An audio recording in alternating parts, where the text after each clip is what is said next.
muito bom dia, boa tarde, boa noite. Tô passando aqui para te avisar que esse é um trecho da conversa que eu tive com a Ana e Mani lá no Parenta 36. Se você ainda não viu a troca principal, vale a pena escutar e depois voltar aqui. Ela traz o contexto onde essa troca de hoje se encaixa. Mas se você chegou aqui agora também, não tem problema. Esse episódio se sustenta sozinho. Aqui eu trago 2 perguntas que ficaram fora do episódio anterior e que ajudam a aprofundar um pouco mais o que foi dito. Se depois desse recorte você quiser voltar, a conversa completa está disponível, você sabe como achar aí. Então vamos nessa. Qual mensagem que você dá, qual conselho que você daria para pais e mães de crianças negras? Eu sei que a gente não quer e que a gente não pode criar adultos que sejam fracos. Porque a gente vive num sistema muito doloroso e muito violento. Mas eu queria convidar para que a gente elaborasse juntos, criativamente, como a gente pode educar essas crianças sem que a gente precise, por exemplo, ser quase que uma extensão do sistema, né? Eu comecei a trabalhar com famílias muito cedo. Eu era adolescente e eu já trabalhava com resolução de conflitos. E eu lembro de ouvir muito: porque o mundo lá fora é difícil, porque o mundo lá fora não vai te dar colo, e coisas desse tipo. E eu acho que essas frases, elas estão corretas. O mundo lá fora é difícil e o mundo lá fora muitas vezes não vai te dar colo. Mas e se as nossas casas não fossem uma amostra grátis desse mundo? Sabe, e se a gente conseguisse descobrir formas onde as nossas casas e as nossas famílias, elas oferecem experiências completamente diferentes para as nossas crianças? Sim. Lá fora já vai ser difícil. Lá fora ela já não vai ter o colo. Então que ela tenha em casa. Acho que isso é fácil de fazer? Acredito que não. Por isso que eu estou convidando a gente para pensar e para a gente elaborar estratégias criativas onde essas crianças se tornem adultos fortes, resistentes, que consigam lidar com o que é ser uma pessoa negra nesse mundo. Mas que a gente não faça isso dando pequenas amostras grátis de dor e de violência e de sofrimento. Que a gente não seja, que os nossos filhos, que as nossas crianças não conheçam a dor e o sofrimento e a violência e a rejeição por nós. Sim. Que a gente esteja o lugar onde essas crianças possam chegar e falar: lá fora tá desmoronando, mas eu sei que aqui tá tudo bem. E eu sei que isso também é muito delicado, porque muitos de nós, muitos dos nossos mais velhos não tiveram esse colo também. Sim. Né? Mas eu acho que a gente também já passou por isso aqui na conversa, no sentido de o que a gente consegue fazer melhor, né? Ou diferente da geração anterior. A geração anterior, ela foi ombro para a gente estar onde a gente está.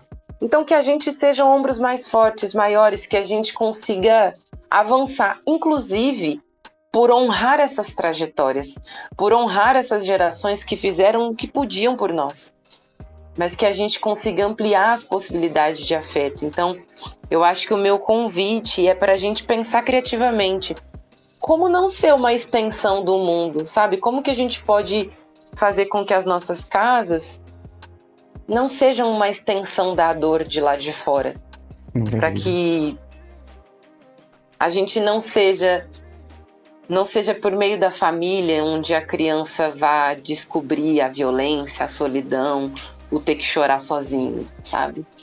Para que a gente consiga construir de alguma forma um outro mundo, nem que seja dentro da nossa casa, para que a gente possa ofertar outras possibilidades de existência, para que as nossas casas não sejam uma extensão da dor.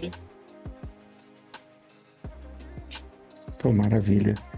Eu fico sem palavras, assim, porque acho que é o desafio constante, né? Você olhar pra fora e ver que o mundo realmente não é fácil e você fica naquela de ter que construir crianças fortes, né? Sim. Para elas dobrarem, mas não quebrarem, para elas envergarem, mas não quebrarem. E ao mesmo tempo você fala assim, cara, mas é tudo é a gente, sabe? Você tem que ser firme e tem que ser flexível, tem que ser tudo e não matar as coisas e você tem seus planos, você tem seus filhos, tem tudo junto ao mesmo tempo, sabe? É, eu vou deixar pra gente fermentar esse pensamento aí, porque realmente é muita coisa e é muito necessário, de verdade, assim. Quero convidar quem tá ouvindo e a gente pra refletir a respeito disso. Nem vou comentar, nem trazer nada sobre isso. Vou para a próxima pergunta, porque essa daí atravessa demais mesmo. Essa construção que você propôs atravessa demais mesmo. Cara, você falou para não transformar nossa casa em amostra grátis do mundo. Isso aí me pegou. Eu sei que me atravessou. Não era o objetivo dessa troca, não. Mas enfim. E qual conselho que você daria para pais e mães de meninos negros? Acho que é muito importante a gente falar isso esse ano. Eu acho que é um desdobramento, talvez, da resposta anterior, né? Eu acho que existe um lugar de... Eu também não vou, né? Eu acho que tem algumas searas que eu acho que são outros episódios que a gente poderia entrar. Mas existe uma violência que ela é específica a meninos negros, né? E assim como existem violências específicas de meninas negras. Sim. E eu acho que é importante a gente nomear isso, porque uma vez que a gente nomeia, a gente traz a existência e a gente reconhece que isso existe. Então, o meu conselho, que talvez é mais também um convite, é para que a gente consiga criar estratégias de conservar os nossos meninos humanos. Eu sou uma mulher que eu só me relaciono com homens negros, e eu acho que o que eu mais já ouvi nesses momentos de muita intimidade, quando um homem negro consegue minimamente compartilhar o que está sentindo, foi o quanto essas pessoas perderam o senso de humanidade muito cedo. Como esses meninos foram brutalizados, animalizados, desumanizados desde muito cedo. E eu acho que quando você destitui a humanidade de uma criança, o que você constrói em cima de algo que é não humano, né? Então,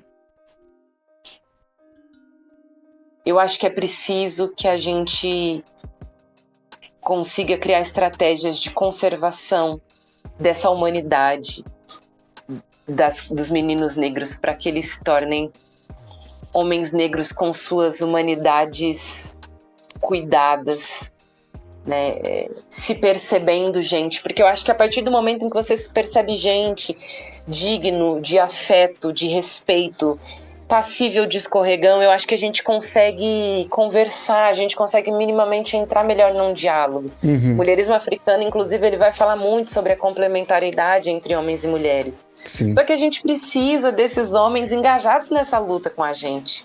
Com certeza. E para isso a gente precisa de homens negros humanos, inteiros.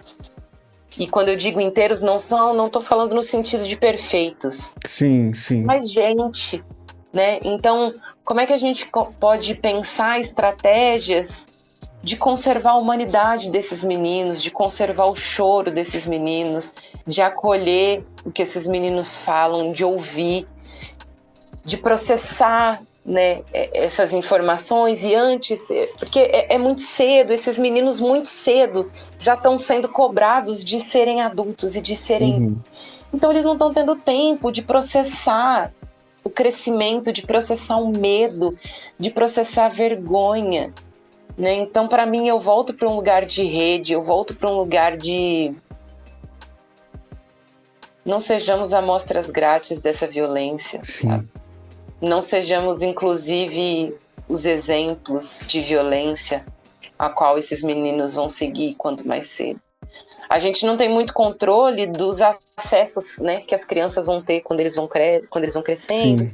quando eles começam a ter cuidado com outras coisas. Mas quando ele estiver com os amigos dele, o que ele vai falar sobre o referencial do pai dele? Sabe? O que ele vai falar? Eu sempre vi meu pai, sabe? Uhum. Quais serão os comentários? Porque a minha mãe sempre me... Sim. Sabe? A minha irmã sempre... Então eu acho que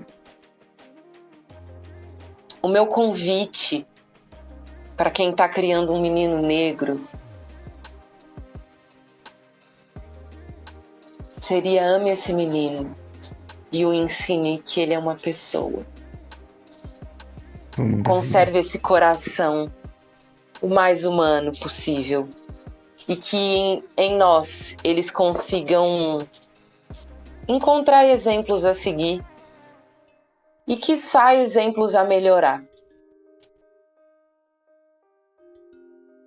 Esses foram os trechos que ficaram de fora da primeira parte da construção do episódio com a Ana e Mani, que eu te convido para ouvir já a partir de agora. E se esse recorte te atravessou, te ajudou ou te fez pensar e abrir uma nova camada de escuta, eu quero te convidar para se comprometer com Parentalidade Preta e me ajudar a manter isso tudo aqui funcionando. É um trabalho independente, sem marcas, sem portais e sem patrocínio. Com o valor de 2 bebidas por mês, quaisquer que sejam, você já ajuda a manter esse trabalho vivo, garantir novos episódios e sustentar uma comunidade que educa com dignidade, ancestralidade e consciência racial. Você pode se comprometer de 2 maneiras: pelo apoia.se/parenta ou pelo Pix recorrente. A chave é o pixparenta@gmail.com. Os links da campanha de financiamento coletivo e tudo envolvido nesse episódio tá aqui na descrição, você acha muito fácil. Eu sou Diego, pai de Benjamin e Aurora e esposo de Tatiane, que tá com as crianças agora, para que eu possa produzir mais esse episódio, e a gente se ouve no próximo.